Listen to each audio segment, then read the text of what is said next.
Assalamualaikum warahmatullahi wabarakatuh. Salam sejahtera bagi kita semua. Perkenalkan, nama saya Siti Halimah. Di sini saya akan membahas mengenai materi UAS Kewarganegaraan dengan judul Ketahanan dan Strategi Nasional Menuju Indonesia Emas 2045. Presentasi ini membahas 3 hal utama, yaitu 1. Ketahanan nasional, 2. Strategi nasional, dan 3. Strategi ketahanan nasional menuju Indonesia Emas. Tujuan dari presentasi ini yaitu 1. Meningkatkan pemahaman tentang pentingnya ketahanan nasional dalam menjaga kedaulatan dan keutuhan NKRI. 2. Menjelaskan strategi nasional yang dirancang pemerintah untuk pembangunan Indonesia masa kini dan masa depan.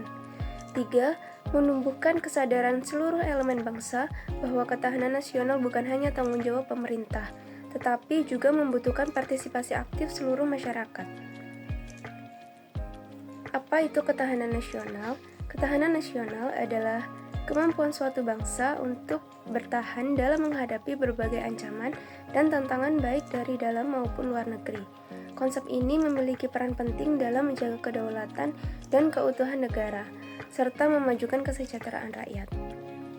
Ketahanan nasional tidak hanya berkaitan dengan aspek militer dan pertahanan saja, tetapi mencakup seluruh aspek kehidupan berbangsa dan bernegara, meliputi aspek ideologi, politik, ekonomi, sosial, budaya, digital, dan lingkungan, serta sumber daya alam. Aspek-aspek ini saling terkait dan berinteraksi dalam membangun kekuatan bangsa. Menurut Profesor Dr. Suyatmoko, ketahanan nasional adalah kemampuan suatu bangsa untuk menghadapi segala ancaman, baik dari dalam maupun dari luar, dengan tetap mempertahankan jati diri dan kepribadiannya. Ketahanan nasional merupakan konsep yang kompleks dan dinamis yang terus berkembang seiring dengan perubahan zaman dan tantangan yang dihadapi bangsa. Kemudian di sini ada komponen ketahanan nasional terbagi menjadi 4. 1. Komponen ideologi. Komponen ini mencakup nilai-nilai luhur Pancasila sebagai dasar negara. Hal ini terkait dengan menjaga keutuhan bangsa dan kesatuan ideologi, sehingga mencegah munculnya paham-paham yang bertentangan dengan Pancasila. Kemudian yang kedua ada komponen politik. Komponen ini mencakup tata pemerintahan yang baik, supremasi hukum, dan partisipasi masyarakat dalam politik. Stabilitas politik ini merupakan kunci untuk menjaga ketahanan nasional. Kemudian yang ketiga ada komponen ekonomi. Ketahanan ekonomi ini sangat penting untuk mendukung ketahanan nasional, di mana ini mencakup pertumbuhan ekonomi yang berkelanjutan, lapangan pekerjaan, dan kesejahteraan rakyat. Kemudian yang terakhir ada komponen sosial budaya. Komponen ini mencakup nilai-nilai budaya, moral, dan etika. Hal ini bertujuan untuk memperkuat persatuan dan kesatuan bangsa, serta mencegah konflik sosial. Kemudian ada dasar hukum ketahanan nasional. Yang pertama ada undang-undang. Landasan hukum ketahanan nasional ini tercantum dalam berbagai peraturan perundang-undangan di Indonesia, termasuk Undang-Undang Dasar 1945 dan sejumlah undang-undang terkait. Kemudian ada peraturan pemerintah. Ini memberikan pedoman pelaksanaan dan aturan teknis terkait ketahanan nasional, mencakup aspek seperti sumber daya manusia, keuangan, dan organisasi. Kemudian juga ada keputusan presiden. Ini berperan dalam pembentukan lembaga dan strategi terkait ketahanan nasional, termasuk pembentukan lembaga pertahanan nasional. Kemudian ada peraturan menteri. Ini memberikan panduan lebih spesifik terkait aspek-aspek ketahanan nasional, seperti ketahanan ekonomi, studi pertahanan, dan kemampuan pertahanan. Kemudian, dasar hukum ketahanan nasional juga tertulis pada Undang-Undang Nomor 3 Tahun 2002 tentang Pertahanan Negara. Undang-undang ini mengatur tentang sistem pertahanan negara yang mencakup aspek militer, diplomasi, dan ekonomi. Tujuannya adalah untuk menjaga kedaulatan, keutuhan wilayah, dan keselamatan bangsa. Pokok-pokok pikiran ketahanan nasional juga terbagi menjadi 4. Yang pertama ada kesadaran nasional. Kesadaran nasional adalah pemahaman mendalam tentang jati diri bangsa, sejarah, budaya, dan tujuan nasional. Kesadaran ini tuh menjadi dasar kuat untuk mempersatukan bangsa dalam menghadapi tantangan dan ancaman. Kemudian yang kedua ada ketahanan ideologi. Ideologi Pancasila ini menjadi pondasi kokoh ketahanan nasional, menjaga ideologi Pancasila agar tetap relevan dan mampu menghadapi arus globalisasi merupakan prioritas utama. Kemudian ada kemandirian ekonomi.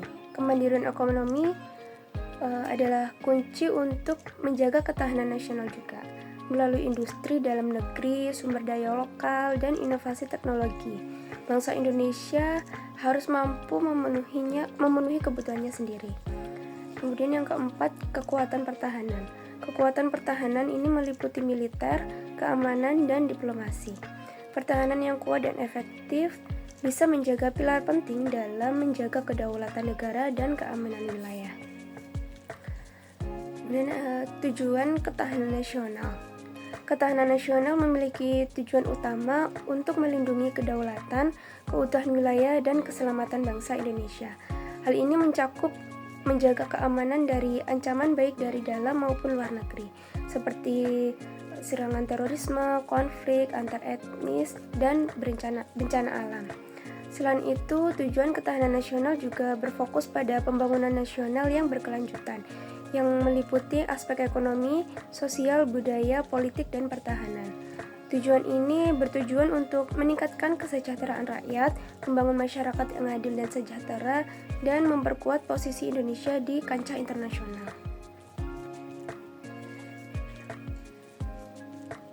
Politik dan strategi nasional. Politik dan strategi nasional ini merupakan dua konsep yang saling terkait. Jika politik membahas tentang proses pengambilan keputusan dan pembuatan kebijakan yang memengaruhi seluruh aspek kehidupan masyarakat, strategi nasional di sisi lain merupakan serangkaian rencana dan tindakan terpadu yang bertujuan mencapai tujuan nasional yang ditetapkan oleh pemerintah. Strategi nasional adalah peta jalan bagi negara untuk mencapai tujuan jangka panjang yang telah dirancang secara sistematis. Kemudian di sini ada ruang lingkup strategis nasional terbagi menjadi 4 juga. Yang pertama, politik dalam negeri. Ruang lingkup politik nasional mencakup segala aspek yang berkaitan dengan pemerintahan, partai politik, dan sistem politik di Indonesia. Ini termasuk pemilu, sistem pemerintahan, hubungan antar lembaga negara, dan kebijakan-kebijakan yang mempengaruhi kehidupan masyarakat. Kemudian yang kedua, politik luar negeri. Politik luar negeri Indonesia mencakup hubungan diplomatik dengan negara-negara lain, seperti perjanjian internasional dan peran Indonesia dalam organisasi internasional. Ini juga meliputi strategi Indonesia dalam menghadapi berbagai tantangan global seperti perubahan iklim dan terorisme. Kemudian ruang lingkup strategi nasional yang ketiga ada strategi pembangunan. Strategi nasional meliputi rencana jangka panjang untuk mencapai tujuan pembangunan nasional. Ini mencakup strategi pembangunan ekonomi, sosial, budaya, dan lingkungan. Strategi ini harus selaras dengan kebijakan politik dan disesuaikan dengan kondisi terkini. Kemudian yang keempat yaitu keamanan nasional. Ini termasuk strategi untuk menghadapi ancaman terhadap kedaulatan negara, seperti terorisme, konflik internal, dan kejahatan transnasional. Dasar hukum politik dan strategi nasional, yaitu Undang-Undang Dasar 1945. Ini menjadi dasar hukum utama untuk politik dan strategi nasional di Indonesia. Pasal-pasal dalam Undang-Undang Dasar 1945 khususnya mengenai kedaulatan rakyat, sistem pemerintahan, dan tujuan nasional memberikan kerangka hukum yang kuat bagi pelaksanaan kebijakan politik dan strategi nasional. Ada beberapa komponen politik dan strategi nasional, yaitu yang pertama masyarakat. Masyarakat ini merupakan aktor utama dalam pelaksanaan politik dan strategi nasional. Partisipasi dari masyarakat dalam memproses pengambilan keputusan dan implementasi kebijakan ini sangat penting. Kemudian yang kedua ada lembaga negara seperti DPR, Presiden, dan Mahkamah Agung. Ini berperan dalam menetapkan kebijakan dan mengawasi implementasinya. Struktur dan fungsi lembaga negara juga penting untuk menjalankan politik dan strategi nasional. Kemudian yang ketiga ada partai politik. Partai politik ini menjadi wadah bagi aspirasi masyarakat dan memainkan peran penting dalam proses politik. Partisipasi partai politik dalam pembentukan kebijakan dan strategi nasional juga sangat penting. Kemudian yang keempat, organisasi masyarakat. Organisasi masyarakat seperti LSM, organisasi keagamaan, dan organisasi profesi dapat memainkan peran penting dalam menyampaikan aspirasi dan mengawasi pelaksanaan politik dan strategi nasional. Kemudian ada strategi ketahanan nasional menuju Indonesia Emas 2045. Strategi ketahanan nasional menuju Indonesia Emas 2045 melibatkan pendekatan holistik yang mencakup berbagai aspek, termasuk ekonomi, sosial, budaya, pertahanan, dan keamanan. Tujuannya adalah untuk memastikan Indonesia mampu menghadapi tantangan global dan mewujudkan visi menjadi negara maju, berdaulat, adil, dan makmur pada tahun 2045. Visi Indonesia Emas 2045 adalah manifestasi dari mimpi kolektif bangsa untuk menjadi negara maju, sejahtera, dan berdaulat pada usia 100 tahun kemerdekaan Indonesia. Untuk itu, ketahanan nasional menjadi prasyarat yang tidak bisa ditawar. Visi Indonesia 2045 ada menjadi negara dengan ekonomi terbesar keempat di dunia bukan lagi slogan, tetapi tujuan yang realistis dengan syarat pengelolaan SDM dan SDA yang cerdas. Kemudian fokus utama pada pembangunan SDM, pengembangan infrastruktur, ekonomi digital, dan transformasi energi. Beberapa strategi kunci menuju Indonesia Emas 2045 ada peningkatan kualitas sumber daya manusia, seperti pendidikan berkualitas. Karena investasi dalam pendidikan yang merata dan berkualitas, termasuk peningkatan anggaran pendidikan, perbaikan kurikulum, dan pengembangan pendidikan karakter yang berlandaskan Pancasila. Kemudian pengembangan keterampilan. Fokus pada pengembangan keterampilan yang relevan dengan kebutuhan pasar kerja, termasuk keterampilan digital dan inovasi, serta pelatihan vokasi yang disesuaikan dengan perkembangan teknologi. Kemudian juga peningkatan kesehatan. Peningkatan akses dan kualitas layanan kesehatan untuk memastikan masyarakat produktif dan berkualitas. Kemudian strategi yang kedua adalah transformasi ekonomi. Ada pertumbuhan ekonomi yang berkelanjutan. Mencapai pertumbuhan ekonomi yang konsisten dengan fokus pada peningkatan produktivitas, diversifikasi ekonomi, dan transformasi menuju ekonomi hijau. Kemudian peningkatan daya saing. Meningkatkan daya saing produk dan jasa Indonesia di pasar global melalui inovasi, teknologi, dan peningkatan kualitas sumber daya manusia. Kemudian juga pembangunan infrastruktur. Pembangunan infrastruktur yang merata dan berkualitas untuk mendukung konektivitas, distribusi barang dan jasa, serta pengembangan wilayah.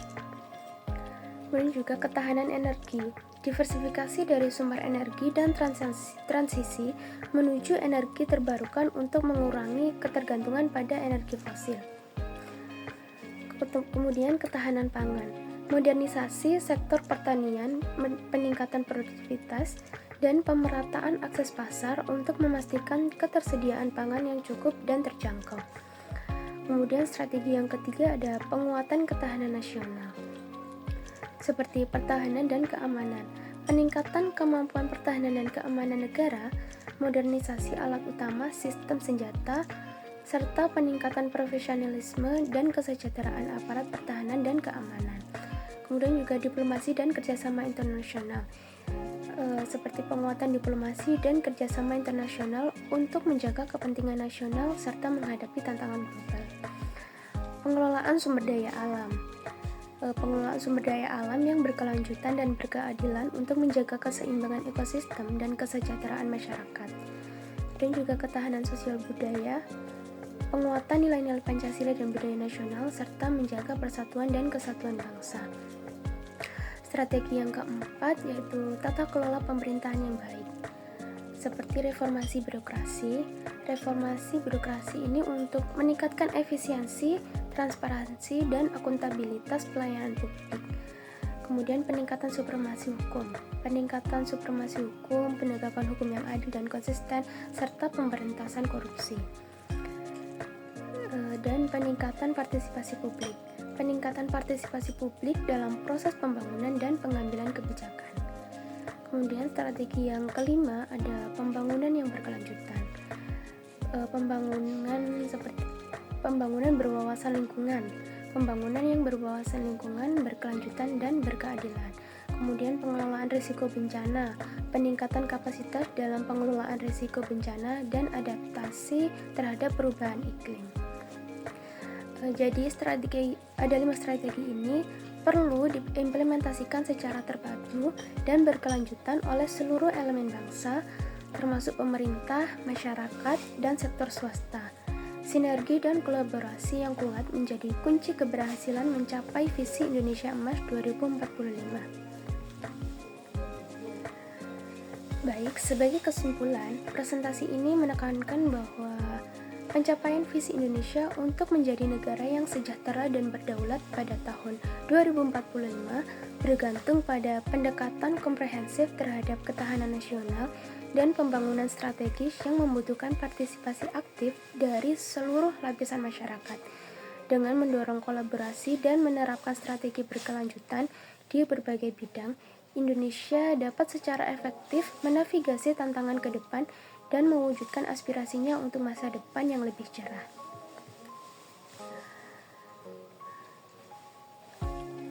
Baik, ini sudah di penghujung presentasi dari saya. Terima kasih kepada Bapak atau Ibu serta teman-teman yang sudah hadir dan menonton presentasi saya kali ini. Akhir kata saya ucapkan wassalamualaikum warahmatullahi wabarakatuh.